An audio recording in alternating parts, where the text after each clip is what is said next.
దేవుడి మీద ఒట్టేసి చెప్తున్నాను, నిజంగా నా దగ్గర లేదు, మిస్ అయింది. దయచేసి మా అమ్మని కాపాడండి. అమ్మా భవానీ, అమ్మా,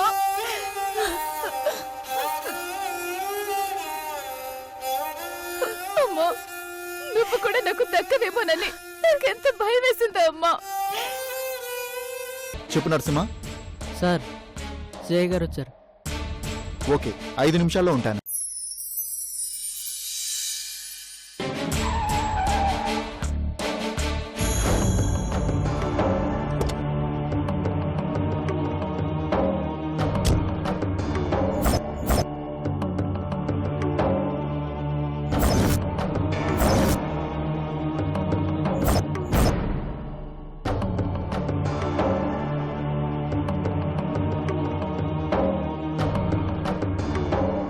ఎస్ సార్.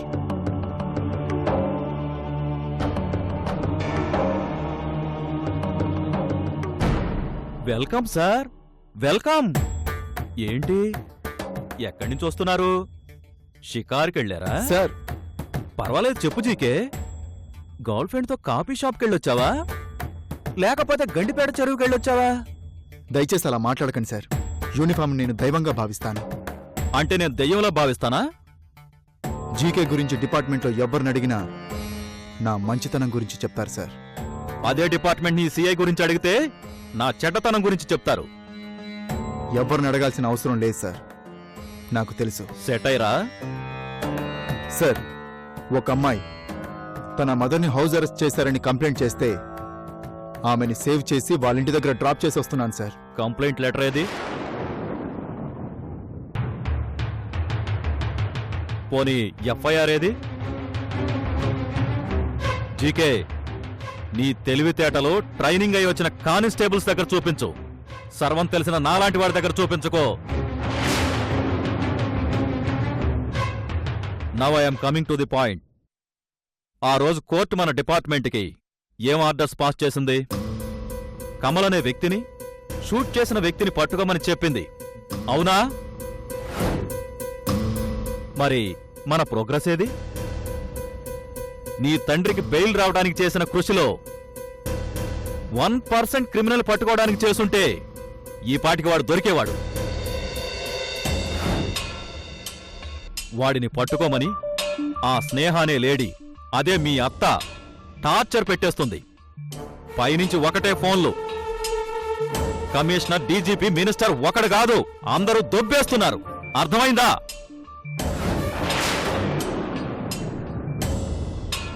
ఆ క్రిమినల్ని పట్టుకోవడం ఆవిడకెంత అవసరమో నాకు అంతే అవసరం సార్. అంటే అవసరం లేకపోతే డ్యూటీ చేయవా? ప్రతిదాన్ని నెగిటివ్గా తీసుకోకండి సార్. నీతో కొటేషన్స్ చెప్పించుకోవడానికి రాలేదు. స్ట్రైట్ గా ఒక మాట చెప్తాను విను. కోర్టు వాయిదాలోగా ఆ క్రిమినల్ని పట్టుకోపోతే నీ బాబుని మళ్లీ లోపల వేస్తా. ఈసారి వేస్తే మామూలుగా ఉండదు. పిక్ పాకెటింగ్ చేసేవాళ్ల మీద మనం రెగ్యులర్ గా 3rd డిగ్రీ ఉపయోగిస్తాం చూడు, సేమ్ టు సేమ్ నీ బాబుకుంటుంది. అండర్స్టాండ్? మళ్ళీ కలుద్దాం. Yes sir.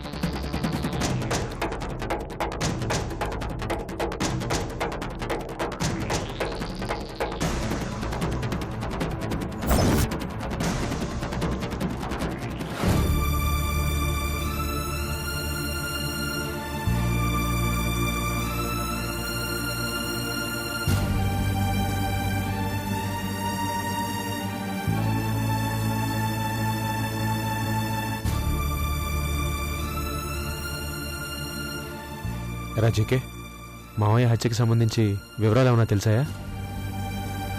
లేదు డాడీ. మామయ్య కేసు విషయంలో పైనుంచి ప్రెషర్ ఎక్కువ అవుతుంది. ఆ విషయంలో నీ దగ్గర నుంచి కొంత ఇన్ఫర్మేషన్ తీసుకుందామని వచ్చాను. ఏం కావాలో చెప్పరా.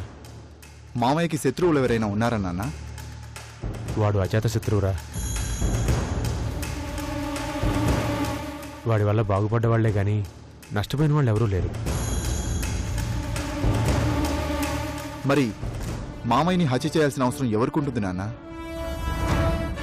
నాకొకే ఒక అనుమానం రా.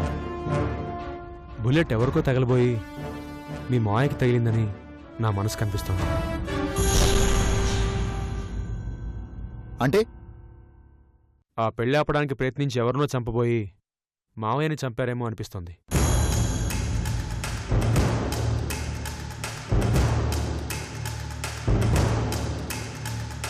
అయినా మావయ్యని చంపాలనుకున్న వాళ్ళు పెళ్లి రోజే ఎందుకు చంపాలనుకుంటారు? సాధారణంగా ఏ క్రిమినల్ అయినా ఒంటరిగా ఉన్నప్పుడే టార్గెట్ చేస్తాడు. జనం మధ్యలో ఉంటే రిస్క్ తీసుకోడు.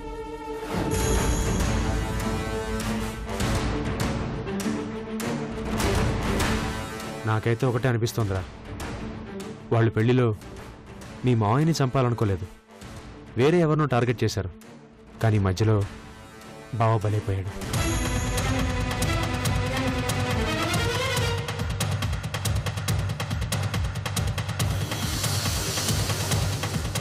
నేను బావా ప్రతి విషయాన్ని షేర్ చేసుకునేవాళ్ళంరా.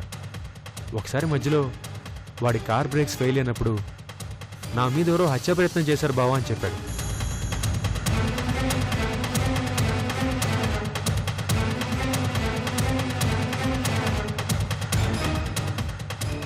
అది నిజమా కాదా అని తెలుసుకునే ప్రాసెస్లో మాకు తెలిసింది ఏంటంటే, అది బావ మీద కావాలని చేసిన అటాక్ కాదు, పెళ్ళాపాలనే ప్లాన్తో చేశారు. సో పెళ్ళాపడం వల్ల ఎవరికైతే మేలు జరుగుతుందో వాళ్ళకి తప్ప ఇంకెవరికి అలా చేయాల్సిన అవసరం లేదురా. ఓకే,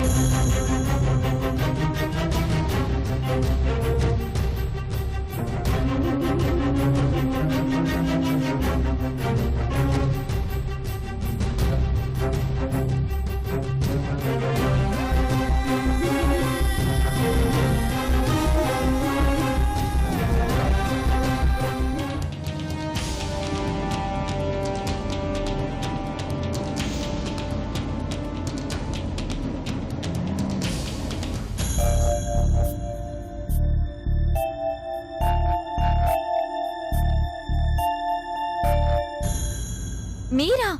రండన్నయ్య, కూర్చోండి. నువ్వలా పిలుస్తుంటే నా చెల్లెలు సంజయ్ పిలుస్తున్నట్టుందమ్మా. నీ చెల్లెల్ని అన్నయ్య నా వాళ్ళని నా కళ్ళెదురుగానే పెట్టుకుని దాగుడు మూతలో ఆడుతున్న దురదృష్టవంతురాల్ని. ఏంటమ్మా ఆలోచిస్తున్నావు? ఏం లేదు, నన్ను చూస్తే మీ చెల్లెలు గుర్తొస్తుంటుంది అని అంటుంటారు కదా, నాకు కూడా మీలాంటి ఒక అన్నయ్య ఉంటే ఎంత బావుండేదని అనుకుంటున్నాను. నన్ను నీ సొంత అన్నయ్య అనుకో అమ్మా.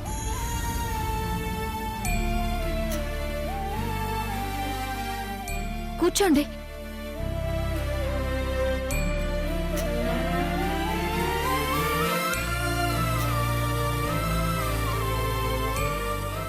ఒక ఇంపార్టెంట్ పని మీద వచ్చాను. నీ నుంచి నాకు హెల్ప్ కావాలమ్మా. ఏం కావాలో అడగండి అన్నయ్య.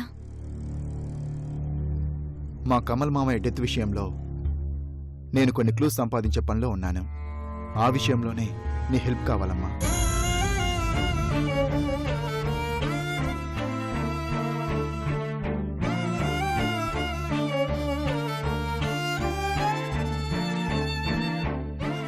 ఏమైందమ్మా? ఒక మనిషి నా వలన తన ప్రాణాలను కోల్పోయాడు. అది గుర్తొచ్చి బాధ అనిపించింది. ఆ విషయం మా రెండు కుటుంబాల్లో చాలా పెద్ద విషాదాన్ని నింపింది. అన్యోన్యంగా ఉన్న ఫ్యామిలీస్ని విడదీసింది. ఏం చేస్తాం, జరిగేదాన్ని ఆపలేం కదా. సరే, ఇక విషయానికొస్తే, ఆ రోజు నీ పెళ్ళి ఆపడానికి ఎవరైనా ప్రయత్నించారా? ఐ మీన్, నువ్వు సంజయ్ని పెళ్లి చేసుకోవడం ఇష్టం లేని వాళ్ళు ఎవరైనా ఈ ప్లాన్ చేసుంటారని నా అనుమానం. ఆ పెళ్లి జరిగితే ఎవరికైనా నష్టం జరగచ్చు, ఆ పెళ్లి ఆగిపోతే ఇంకెవరికైనా లాభం జరగచ్చు. వాళ్లకు తప్ప ఇంకెవరికి నీ పెళ్లిలో మావయ్యని షూట్ చేయాల్సిన అవసరం లేదు. అలాంటి వాళ్ళు ఎవరైనా ఉంటే బాగా గుర్తుకు తెచ్చుకుని చెప్పమ్మా. ఉన్నారు. ఎవరది? నా మేనమ్మామ, నా బావ. నన్ను వాళ్ళింటి కోడల్ని చేసుకుంటే నా ప్రాపర్టీ అంతా వాళ్ల సొంతం అవుతుందని ప్లాన్ చేశారు. నేను ఒప్పుకోకపోయేసరికి నా తల్లిదండ్రుల్ని బెదిరించారు.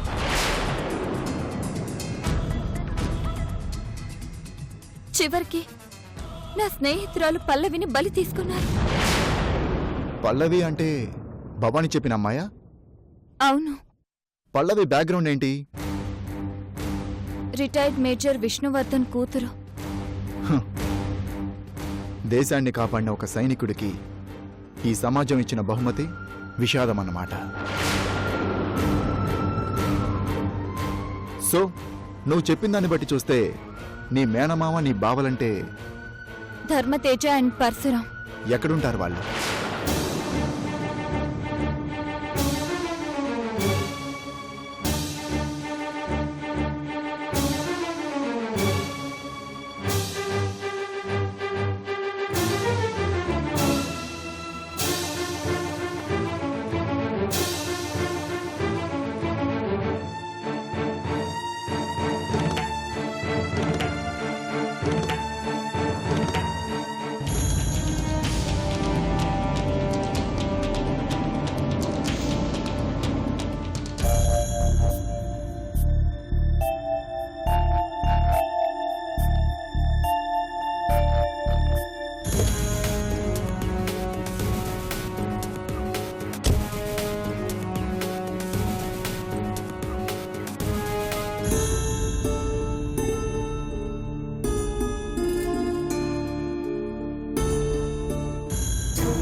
ఏంటిలా వచ్చారు?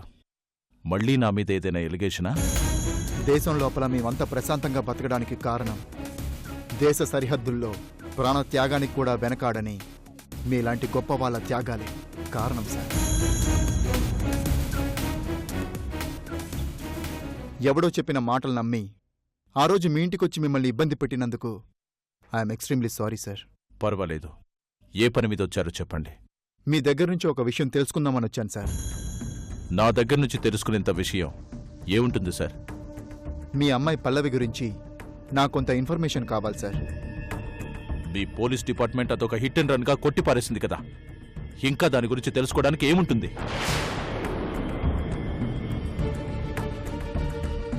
తప్పనిసరి పరిస్థితిలో శిరీష కేసు రివోక్ చేయమంటే చేశానే కానీ న్యాయం జరిగిపోతుందన్న నమ్మకంతో చేయలేదు. ఇందాక నువ్వన్నట్టు సరిహద్దుల్లో శత్రువులతో గెలిచిన నేను నా కూతుర్ని చంపిన వాళ్ళని శిక్షించి గెలవలేకపోయాను. వందే మాతరానికి విలువ తగ్గిపోయి 100 నోటికి విలువ పెరిగిపోయింది. జనగణమనని జనం మర్చిపోయి స్వార్థాన్ని మాత్రమే గుర్తుపెట్టుకున్నారు. అవకాశవాదంతో బతుకుతున్నారు. ఈ దేశంలో పుట్టినందుకు ఒకప్పుడు గర్వపడ్డ నేను ఇప్పుడు సిగ్గుపడుతున్నాను. ఈ దేశంలో పుట్టకపోయుంటే నా కూతుర్ని పోగొట్టుకునుండేవాణ్ణి కాదు. వందే మాతరాన్ని ఈ తరం కాపాడుకోలేదని భయపడకండి సార్. దేశాన్ని, దేశభక్తి గీతాన్ని కాపాడుకోవడానికి నాలాంటి వాళ్లకు మీలాంటి వాళ్ళ ఆశీర్వాదం ఉంటే తప్పకుండా కాపాడుకుంటాం సార్.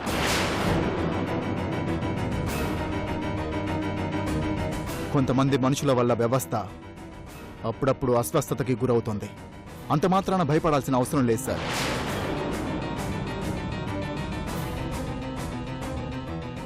న్యాయం జరుగుతుంది సార్, తప్పకుండా జరుగుతుంది.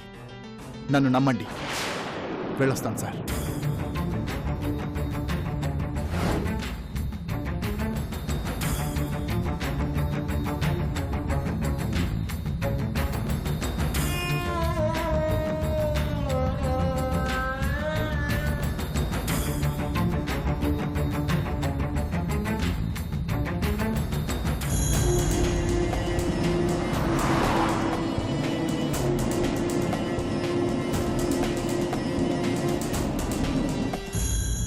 నా మేనమ్మామ, నా బావ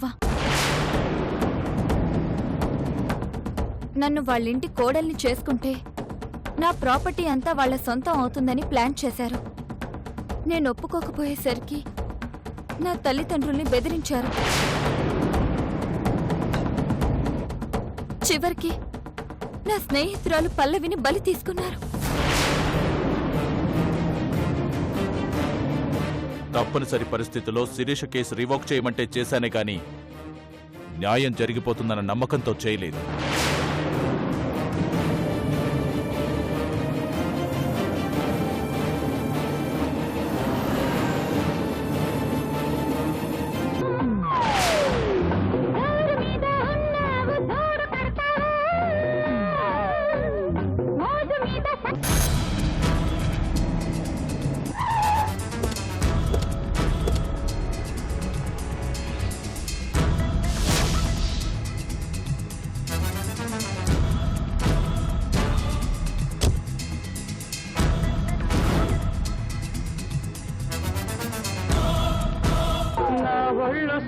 బంగారంగాను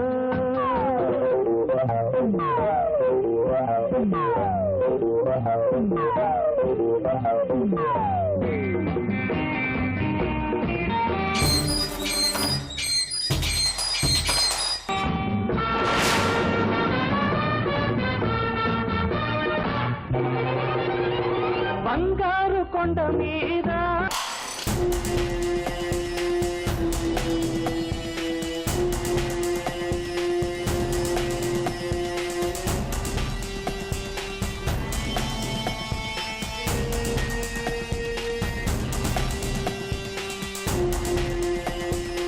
రై నీ పోలీస్ పవర్ స్టేషన్లో చూపించుకో, నా ఇంట్లో కాదు. చూపిస్తే ఏం చేస్తావురా? కార్తో తొక్కించేసి హిట్ అండ్ రన్ గా క్రియేట్ చేస్తావా?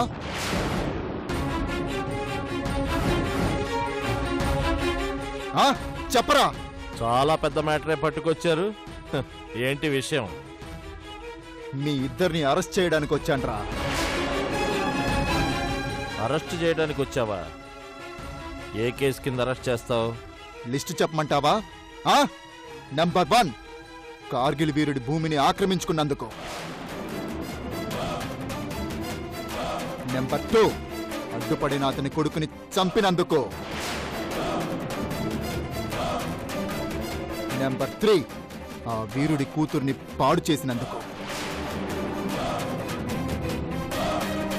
నెంబర్ 4, మరో మేజర్ కూతురు పల్లవిని పాడు చేసినందుకు.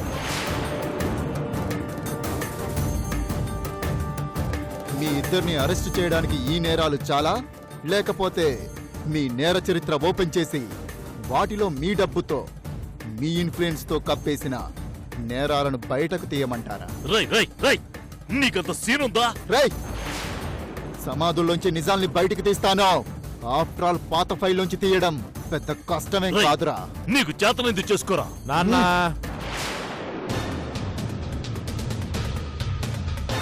నువ్వు ఆగు నాన్న. నేను మాట్లాడుతున్నాను కదా, అరెస్ట్ చేస్తానన్నారు కదా, చెయ్యండి. అరెస్ట్ వారెంట్ ఉందా? మీలాంటి నేరస్తుల్ని అరెస్ట్ చేయడానికి వారెంట్ అవసరం లేదు మిస్టర్ ధర్మతేజ. ఆ? సెక్షన్ 146 ప్రకారం దేశద్రోహులను, సమాజానికి అతి ప్రమాదకరమైన మనుషులను అరెస్టు చేసే అధికారం సామాన్య పౌరుడికి కూడా ఉంది.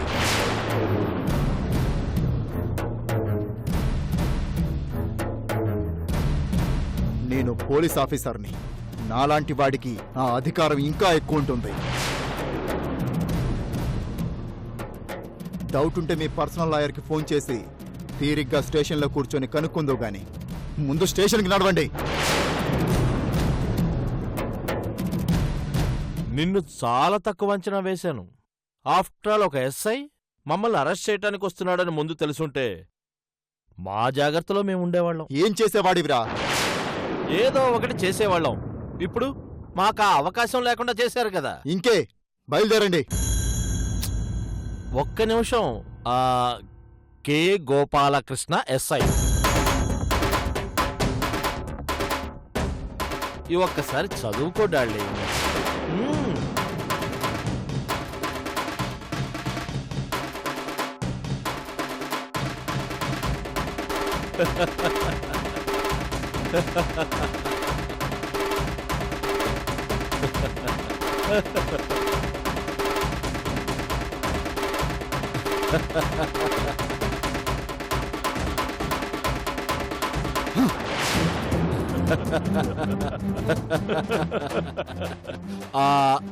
వాటర్ తాగుతారా?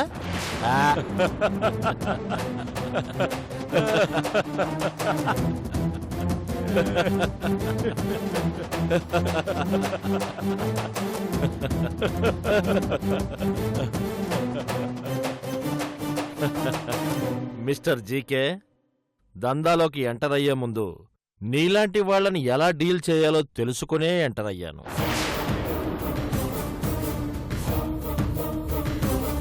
రై, నువ్వు మా గెస్ట్ హౌస్ కు వెళ్ళి మా వాళ్ళని కొట్టి ఆ ముసల్దాన్ని కాపాడి తీసుకెళ్ళినప్పుడే నీ గురించి ఆలోచించడం మొదలు పెట్టాను.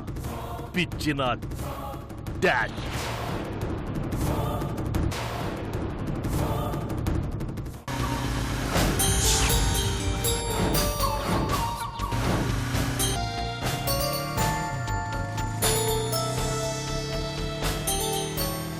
హలో, ఆగండి. Excuse me. I'm so excited. నాకు చాలా చాలా ఆనందంగా ఉంది. ప్రపంచాన్ని గెలిచినంత సంతోషంగా ఉంది. ఎందుకో తెలుసా, నా కళ్ళ ముందు నువ్వున్నావు.